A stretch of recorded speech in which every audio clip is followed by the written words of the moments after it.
சோத்திரமா. உங்க பேர் என்ன? என் பேர் செல்வமணிமா. செல்வமணியா? இல்லையேம்மா, உங்க பேர் இந்த ஜீவ புஸ்தகத்துல இல்லையே. அம்மா என் பேர் இருக்கு பாருங்கம்மா. நான் செல்வம் நிறைந்தமணி. செல்வமணி பாருங்கம்மா, நல்லா இருக்கும். இல்லம்மா, ஜீவ புஸ்தகத்துல உங்க பேர் இல்ல, ஞாபக புஸ்தகத்துல இருக்கான்னு பார்த்து சொல்றோம். சரிங்கம்மா. செல்வமணி பேருக்கு ஏத்த மாதிரி நிறைய செல்வங்களோட தான் இருக்கிற. தேவன் உன்னை எல்லா செல்வத்தினாலும் செல்வ சீமாட்டியா வச்சிருக்கிறாரா? ஆமாம்மா. சகலத்திலும் உன்னை ஆசீர்வதிச்சிருக்கிறாரா? ஆமா, நீங்க சொல்றதெல்லாம் உண்மைதாம்மா. ஆண்டவர் என்ன ரொம்ப ஆசீர்வதிச்சிருக்காருமா. அதனாலதான் நான் இந்த பக்கம் 10,000 நல்லா வாங்கியிருக்கிறேன், இந்த பக்கம் 15,000. அது மாத்திரம் இல்லம்மா, நான் கார் பஸ் வேன் எல்லாமே வச்சிருக்கேன்மா.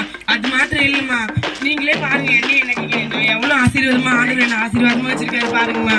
உங்களுக்கே தெரியுது இல்லம்மா. அவ்வளவு ஆசீர்வாதமா இருக்கிற நீ ஆண்டவரோட ஊழியத்துக்கு ஏன் கொடுக்கல? உண்மைதாம்மா. அது தசம பாகத்திலும் காணிக்கையிலும் தேவனை வஞ்சிக்க கூடாதுன்னு வேதத்துல வசதி தெரியுமா?